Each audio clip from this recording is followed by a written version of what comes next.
እንደምን ቆያችሁ የኢትዮ ቮይስ ቻናል ቤተሰቦች፣ ዛሬ ወደ እናንተ ሌላ አንድ አስደናቂ ፕሮግራም ይዘን መጥተናል። ይህም ከ1930 እስከ 2026 የዓለም ዋንጫ የታሪክ ጉዞና አስገራሚ ገጠመኞችን የሚመለከት ነው። በየአራት ዓመቱ መላው ዓለምን በአንድ ስሜት የሚያስተሳስር፣ ሚሊዮኖች ከስክሪን ፊት የሚያስቀምጥና የአንዳንድ ሀገራት ኩራት በ90 ደቂቃ ውስጥ የሚወስን አንድ ታላቅ መድረክ አለ። እርሱም የፊፋ ዓለም ዋንጫ ይባላል። ይህ ዛሬ የምናየው እጅግ ዘመናዊና ግዙፍ ውድድር ግን እዚህ ለመድረስ 9 ዓመታት ረጅም፣ ውብና አንዳንዴም አስገራሚ ታሪኮችን አሳልፏል። ከኡራጋይ የሸክላ ሜዳዎች ተነስቶ ሰሜን አሜሪካን እስከሚያናውጠው የ2026ቱ ታሪካዊ ውድድር የዓለም ዋንጫ እንዴት እዚህ ደረሰ? በዚህ ጉዞ ውስጥስ የተመዘገቡት አስገራሚ ገጠመኞች ምን ምንድናቸው? ዛሬ የታሪክ ማህደሩን እንገልጣለን። አብራችሁን ቆዩ።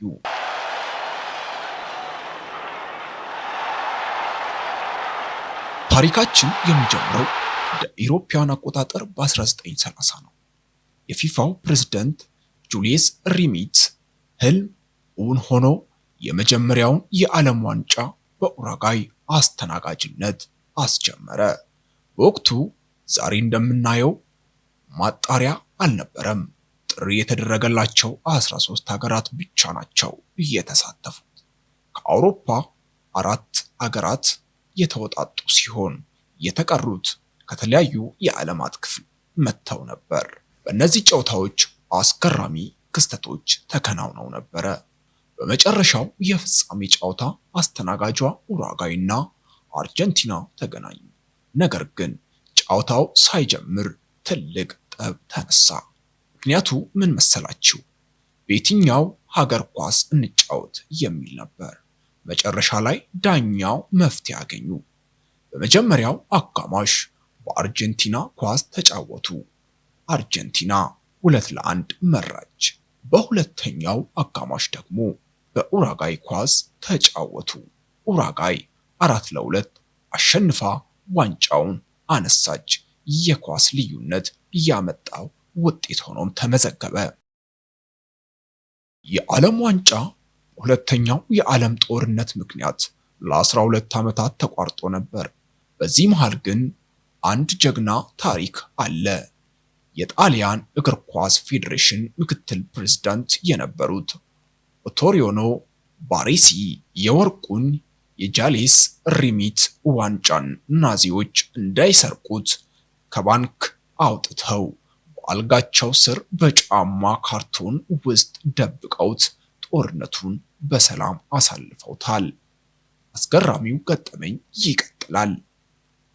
ዋንጫውን ያገኘችው ውሻ እንደ አውሮፓውያን አቆጣጠር በ1966 ውድድሩ እንግሊዝ ውስጥ ከመጀመሩ ጥቂት ሳምንታት በፊት ዋንጫው ኤግዚቢሽን ላይ እያለ ተሰረቀ። ፖሊስ ግራ ገብቶት መላው እንግሊዝ በጭንቀት ላይ እያለች ፒኪሊስ የምትባል አንዲት ቆንጆ ውሻ ባለቤቷን እያስከተለች በአንዳንድ ከተማ የአትክልት ስፍራ ውስጥ በጋዜጣ የተጠቀለለውን እውነተኛውን ዋንጫ አነፍንፋ አገኘችው። ፒኪሊስ በአንድ ጀንበር የዓለም እግር ኳስ ጀግና ሆነች። በሰባዎቹና በሰማንያዎቹ የዓለም ዋንጫ ወደ ታላቅ የንግድና የሚዲያ ትርኢት የተቀየረበት ዘመን ነው። ብራዚላዊው ንጉስ ፔሌ የ3 የዓለም ዋንጫዎችን በማንሳት ታሪክ ሲሰራ፣ በ1986 ደግሞ አርጀንቲናው ዲያጎ ማራዶና ዓለምን ጉድ ያሰኘ ክስተት አስመዘገበ። በእንግሊዝ ላይ ያስቆጠራት የአምላክ እጅ ሃንድ ኦፍ ጋድ በመባል የምትታወቀው ጎል እና በመቀጠል 5 ተከላካዮችንና ግብ ጠባቂውን አጋድሎ ያስቆጠራት የክፍለ ዘመኑ ምርጥ ጎል የዓለም ዋንጫ ውብና ሰጣ ገባ ፍንትው አድርጎ ያሳያል። ዘመኑ እየቀጠለ ሲሄድ የዓለም ዋንጫ በቴክኖሎጂ መታገዝ ጀመረ።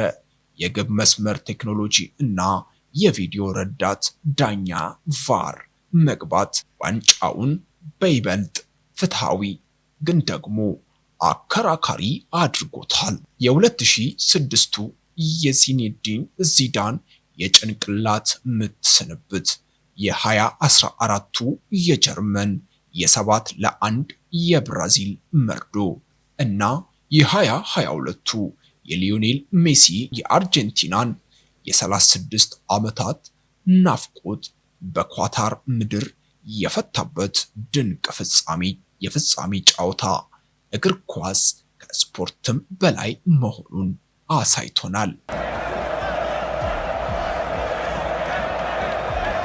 እናም አሁን እዚህ ደርሰናል፣ ወደ 2026ቱ የዓለም ዋንጫ። ይህ ውድድር በታሪክ ውስጥ ታይቶ የማይታወቅ አዳዲስ ምዕራፎችን ይዞ መጥቷል።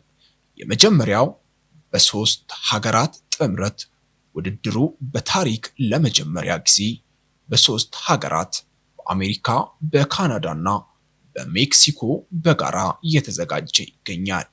የቡድኖች ቁጥር መጨመር እስካሁን በ32 ቡድኖች ይደረግ የነበረው ውድድር አድጎ አሁን 48 ሀገራት የሚሳተፉበት ግዙፍ ፌስቲቫል ሆኗል። ይህ ማለት ብዙ ጨዋታዎች፣ ብዙ አስገራሚ ታሪኮችና አዳዲስ ሀገራት ስማቸውን በታሪክ ማህደር ላይ የሚጽፉበት እድል ተፈጥሯል ማለት ነው።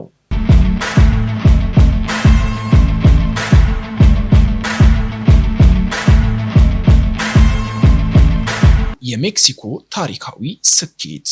ሜክሲኮ በታሪክ ለ3ኛ ጊዜ የዓለም ዋንጫን የምታስተናግድ ብቸኛዋ ሀገር ሆናለች።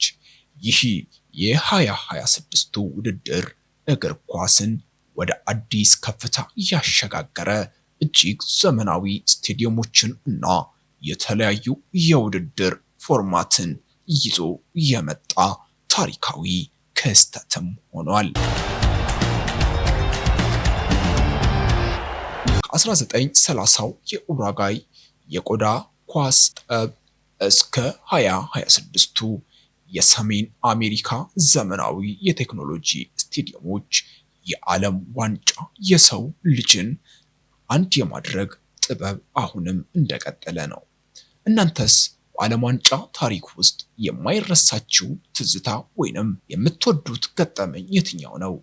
በ2026ቱስ ዋንጫውን ማን የሚያነሳ ይመስላችኋል? ግምታችሁን በኮሜንት አጋሩን። ቪዲዮውን ከወዳችሁት ላይክ እና ሳብስክራይብ ማድረጋችሁን እንዳትረሱ። በቀጣይ ቪዲዮ እስክንገናኝ ቸር ሰንብቱ። ኢትዮ ቮይስ የእናንተ ቀዳሚ ምርጫ ነው።